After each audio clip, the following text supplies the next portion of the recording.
নমস্কাৰ সৰু সৰু কিন্তু ভয় লগা কিছু ভৌতিক ঘটনালৈ প্ৰত্যেক দিনাখনৰ দৰে মই ঝৰ্ণা আহিছোঁ আপোনালোকৰ কাষলৈ আৰু আজি লৈ আহিছোঁ পাঠশালাৰ পৰা পৰিস্মিতাই লিখি পঠিওৱা এক বৰ শিহৰণকাৰী অভিজ্ঞতা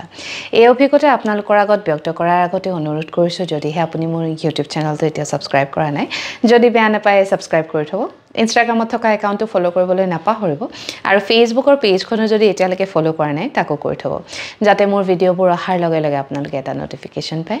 আৰু এতিয়া আগবাঢ়ো পৰিস্মিতাৰ অভিজ্ঞতাৰ ফালে এই ঘটনা 2022 চনৰ গৰমৰ দিনত জুন মাহৰ শেষৰ ফালে মানে গৰমৰ বন্ধ আৰম্ভ হোৱা নাই আৰু পৰিস্মিতাহঁতৰ ঘৰত তেওঁৰ মাক দেউতাক আৰু তেওঁ পৰিস্মিতা অলপ মানে ভয়াতুৰ বোলে গতিকে তাই যেতিয়া ৰুমত পঢ়িবলৈ যায় মাকক বাৰে বাৰে কুটুৰি থাকে যে তুমিও আহা মোৰ লগত বহি থাকিবা পিছে ৰাতি পঢ়াৰ সময়ত মাক যদি তেওঁৰ লগত বহি থাকে ভাত পানী কোনে বনাব সেয়ে মাকে কয় যে তই চিঞৰি পঢ়িবি মই পাকঘৰৰ পৰা শুনি থাকিম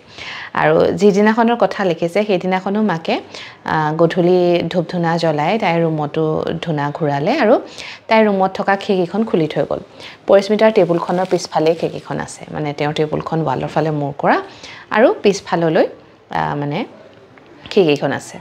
পৰিস্মিতাৰো অলপ গৰম লগা তাই ভাবিলে খিৰিকীখন খোলাই থাকক এনেদৰে মানে মই পঢ়াই ভাল হ'ব সেই বুলি ফেনখন লগাই লৈ তাই পঢ়া টেবুলত বহিলে অলপ সময়ৰ পাছত তেতিয়া নিশা প্ৰায় 8 মান বাজিছে তাই অনুভৱ কৰিছে খিৰিকীখনৰ পৰা যেন কোনোবাই তাইলৈ চাই আছে এনেও সাধাৰণতে চাবচোন আমি যেতিয়া অকলে থাকো আৰু যেতিয়া অলপ মনত ভয় থাকে তেতিয়া খিৰিকী খোলা থাকিলে অনুভৱ হয় নহয় কোনোবাই যেন চাই আছে জুপি আছে তেনেকুৱা পৰিস্মিতাই দুবাৰমান পিছলৈ ঘূৰিও চালে 3 নম্বৰ বাৰ ঘূৰি চাওঁতে তাই সঁচাকৈ এটা কলা ছাঁ দেখিলে আৰু ইমান বেছি ভয় খালে যে তাই মাকক চিঞৰি মাতিলে মাক আহিলে দৌৰি কি হ'ল বুলি মাকক তেতিয়া ক'লে মা ইফালে খিৰিকীখনৰ পৰা কোনোবাই মোক চাই আছে তেতিয়া মাকে তাইক অলপ ধমক দিলে তাইক ক'লে যে তই ইমান যদি ভয়ে কৰ দিনে ৰাতিয়ে ভূতৰ চিনেমাবোৰ কেলে চাই থাক পৰিস্মিতাই আকৌ মানে ভয় কৰে যদিও তাই ভূতৰ চিনেমা চিৰিয়েল চাই খুব ভাল পায় মাকে তেতিয়া ধমক দিলে আৰু লগতে খিৰিকীখন বন্ধ কৰিলে কিন্তু সেই ঘটনাটো ঘটাৰ পিছত পৰিস্মিতাৰ গাটো বিৰাট বেছি বেয়া লাগি থাকিবলৈ ল'লে সেই নিশাটো পৰিস্মিতাই অনুভৱ কৰিলে যেন তাইক সঁচাকৈ কোনোবাই চাই আছে তাই বিছনাখনৰ ওচৰত কোনোবা থিয়হি আছে আৰু তাইক চাই আছে পিছে মাকে যিহেতু ইতিমধ্যে ধমক দিছে গতিকে তাই ক'বও পৰা নাই আৰু ঠিক কাকো তাই দেখাও নাই যে মাকক কিবা এটা ক'ব পিছদিনাখন ৰাতিপুৱা স্কুললৈ যাবলৈ ওলাইছে আৰু তেতিয়া তাই গা পা ধুই আহি ভাতৰ টেবুলত বহিছে মাকে গৰম গৰম ভাত বাঢ়িছে আৰু ভাতখিনি খাই তাই স্কুললৈ যাব তেতিয়া মাকে সুধিলে কি হ'ল তো গালত কিবা লগাইছ নেকি পৰিস্মিতাই ক'লে কিয় নাই লগোৱা কি হ'ল তো গালখন চাওঁচোন তেতিয়া মাকে দেখিছে তাই গালত মানে কোনোবাই যেন নখেৰে আচুৰিছে তেনেকুৱা চিন বহি আছে তেতিয়া তাইও ভালকে ৰুমত গৈ চালে হয় গালখনত বৰ বেয়াকৈ দকৈ চিন বহি আছে তাৰপিছত ভাবিলে হয়তো চাগে গা পা ধুওঁতে বা মুখত ক্ৰীম ঘঁহোতে নখ লাগি পেলাই হ'ল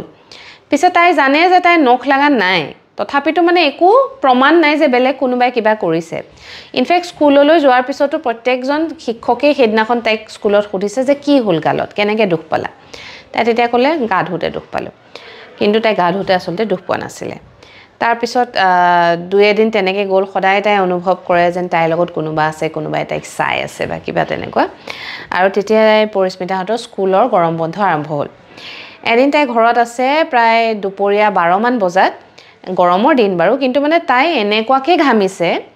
আৰু তাই সেইকেইদিন গাটো বেয়াই লাগি আছে অনবৰতে তাই মানে বিৰাট দুৰ্বল ফিল কৰি থাকে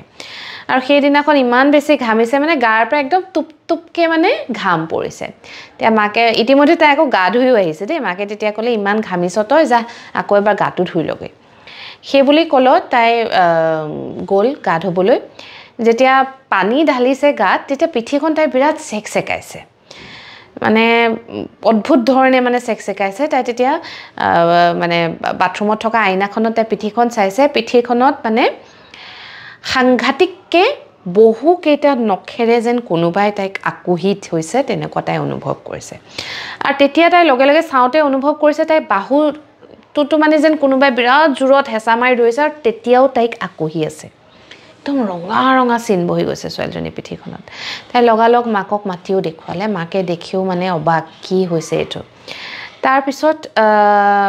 2 দিন তেনেদৰে গ'ল মাকে চাকি বন্তি জ্বলালে ভগৱানৰ ওচৰত মানে কিবা শৰাই আগবঢ়ালে ছোৱালীজনী কিবা যদি দাই দুখ লাগিছে যাতে ভাল হয় তেনেদৰে 2 এদিন পাৰ হোৱাৰ পিছত এদিনাখন ৰাতি তাই ঘপককৈ সাৰ পাইছে আৰু সাৰ পাই তাই আকৌ সেই ছাঁটো দেখা পাইছে আৰু এইবাৰো তাইক মানে সেই ছাঁটো ভৰিৰ পৰা লাহে লাহে লাহে লাহে ওপৰলৈ উঠি আহিছে আৰু আহি তাই বাহুটোত বিৰাট জোৰত হেঁচা মাৰি ধৰিছে একদম যেন তাইক দবাই মাটিত মানে সোমোৱাই দিব তেনেকুৱাকৈ হেঁচা মাৰি ধৰিছে তাই বিৰাট জোৰত জোৰত চিঞৰিছে তাই চিঞৰ শুনি মাকত মানে ওচৰ চাপি আহিছে তেনেকুৱা কিবা মানে কি হ'ল কৰি পেলাই তাৰপিছতে তাই তেতিয়া কান্দি কান্দি মাক দেউতাকক কথাখিনি আকৌ কৈছে পিছদিনাখন ৰাতিপুৱাই মাকে আকৌ ভালদৰে মানে গোসাঁই সেৱা কৰিলে গোসাঁই থাপনাত চাকি দিলে গোটেই তাইৰ ৰুমটোত সৰিয়হ ছটিয়ালে তাৰপিছত পুথি অলপো পাঠ কৰালে আয়তী কেইগৰাকীমানক মাতি আৰু কিবা কিবি ঢেৰ কৰিলে আৰু বহুকেইটা মন্দিৰলৈ গ'ল মানে ছোৱালীজনী যদি কিবা হৈছে কিবা দায় দুখ ধৰিছে যাতে ভাল হয় তেনেকুৱা আৰু সেইবোৰ কৰাৰ পিছত লাহে লাহে লাহে লাহে তাই মানে সেইবোৰ নেদেখা হ'ল তাইৰ লগত সেই ঘটনাবোৰ নঘটা হ'ল কিন্তু প্ৰায় 15-20 দিনমানৰ পিছত এদিনাখন মাকে তাইক সুধিছে যে তোৰ যে এইবোৰ হৈ আছিলে তই ছাঁ এটা দেখা পাৱ বা তোৰ পিঠিয়ে চিঠিয়ে যে আকৌ বহিছিলে এইবোৰ তই এতিয়া ভাল হ'ল নে নাই তেতিয়া তাই কৈছে মাকক যে মা তুমি সেই মানে পূজাখিনি কৰাৰ পিছত মোৰ লগত আজিলৈকে আৰু নাই হোৱা তেনেকুৱা সেইদিনাখন মাকে তাইক কৈছে যে যেতিয়াৰ পৰা তোৰ লগত এই ঘটনাবোৰ ঘটি আছিলে সেই একেই ঘটনাবোৰ মোৰ লগতো ঘটিছিলে মানে পৰিস্মিতাই যিবোৰ অনুভৱ কৰি আছিলে একেখিনি কথা মাকেও অনুভৱ কৰি আছিলে মাকৰ পিঠিটো আচুৰাৰ চিন মাকৰ মানে ৰাতি শুলে মাকেও এনেকুৱা অনুভৱ কৰে যেন ছাঁ এটা তেওঁৰ গাৰ ওপৰত উঠিছে তেওঁক হেঁচা মাৰি ধৰিছে সেইকাৰণে তেওঁ মানে গোটেই ঘৰখনৰ শুদ্ধিৰ কাৰণে সেই পূজা পাৰ্বণবোৰ কৰালে আৰু তাৰপিছত তেওঁৰ লগতো সেই ঘটনাবোৰ নঘটা হ'ল সেয়েহে তেওঁ পৰিস্মিতাক সুধিছে যে তোৰ লগত ঘটি আছে নেকি এতিয়া যে গম পালে যে দুইজনীৰ লগতে ঘটা নাই তেতিয়া মাক মানে খাটাং হ'ল যে আচলতে ভগৱানে তেওঁলোকৰ ওপৰত কৃপা কৰিছে আৰু তেওঁলোকৰ লগত যদি কিবা বেয়া হ'বলগীয়া আছিলে সেইবোৰ এতিয়া মানে তল পৰি গৈছে এই ঘটনাটো ঘটা আজি প্ৰায় 2-2.5 বছৰ হ'ল পৰিস্মিতাই শেষত লিখিছে যে আমি নাজানো পৃথিৱীত ভূত আছে নে নাই বা বেয়া বস্তু বেয়া ছায়া আছে নে নাই কিন্তু সেই কেইদিন মোৰ আৰু মাৰ লগত যিবোৰ ঘটনা ঘটিছিলে সেইবোৰ ঘটনাই বাৰে বাৰে এটাই ইংগিত দিয়ে যেনেদৰে ভাল বস্তু এই পৃথিৱীত আছে বেয়া বস্তু নথকা নহয় এয়া আছিলে পৰিস্মিতা আৰু পৰিস্মিতাৰ মাকৰ লগত ঘটা এক জিয়া ঘটনা যেটো আজি আপোনালোকৰ আগত মই ব্যক্ত কৰিলোঁ শুনি কেনেকুৱা পালে জনাবৰ কাৰণে ভিডিঅ'টোৰ তলত কমেণ্ট কৰিবলৈ নাপাহৰিব লগতে আপোনাৰ যদি কিবা অভিজ্ঞতা আছে যেটো মোৰ লগত শ্বেয়াৰ কৰিব বিচাৰে তেনেহলে মোৰ মেছেঞ্জাৰত গৈ এটা মেছেজ কৰিব আজিৰ এই ঘটনা ইয়াতে সামৰিছোঁ সোমবাৰে এক নতুন অভিজ্ঞতা লৈ আপোনাৰ কাষ আকৌ চাপিম এতিয়ালৈ আহিছোঁ শুভৰাত্ৰি